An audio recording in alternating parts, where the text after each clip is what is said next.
Pemirsa, wacana perpanjangan masa jabatan presiden kembali mengemuka pasca Pengadilan Negeri Jakarta Pusat dalam putusannya meminta penundaan pemilu.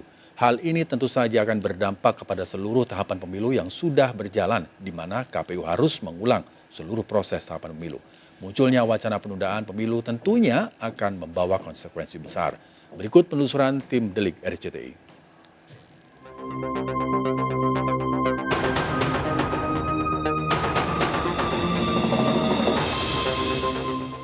Wacana penundaan pemilu 2024 pasca Pengadilan Negeri Jakarta Pusat mengabulkan gugatan Partai Prima dinilai akan sangat merugikan bagi partai politik maupun calon presiden. Hal ini pun berimbas pada penolakan dari sejumlah parpol sebab dikhawatirkan akan menimbulkan ketidakpastian. Namun sikap Hakim PN Jakpus yang nekat memutuskan KPU untuk tidak melaksanakan sisa tahapan pemilu dinilai terlalu jauh dari apa yang menjadi kewenangannya. Maka dari itu, putusan penundaan pemilu oleh Hakim PN Jakpus ini pun dinilai tidak wajar sebab bertentangan dengan sejumlah aturan perundangan mengenai pemilu. Nah, kalau kalimat politisnya ya menunda pemilu, itu juga tidak dibenarkan. Karena tidak ada dasar hukumnya sebuah pengadilan negeri itu melarang tahapan pemilu itu dilanjutkan. Itu tidak ada dasar hukumnya sebetulnya. Sejumlah pihak pun ikut mempertanyakan kapasitas hakim yang menyidang gugatan Partai Prima.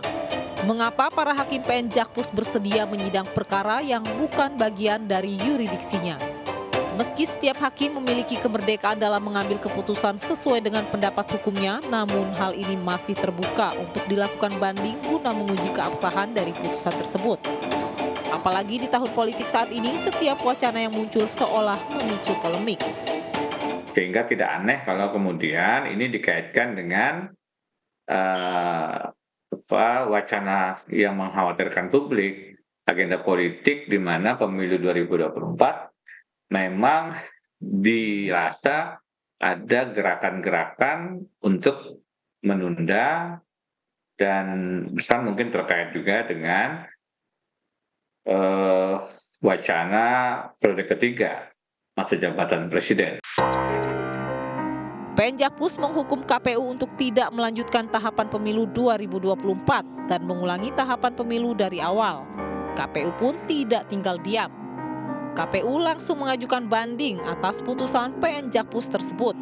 Pihak KPU pun kian optimis mengingat putusan Hakim PN Jakpus terkait pemilu dinilai bukan sebagai kompetensinya. Ini kan upaya hukum yang ditempuh Partai Prima lewat jalur peradilan umum ya, bukan lewat jalur peradilan pemilu. Nah, oleh karena itu apapun sampai ujung upaya hukum akan ditempuh KPU dalam gugatan perkara yang disampaikan oleh Partai Prima kepada KPU melalui jalur peradilan umum. Sampai ujung kita tempuh. Pesta demokrasi yang sudah di depan mata seharusnya menjadi momentum bagi rakyat menentukan pemimpin negeri ke depan.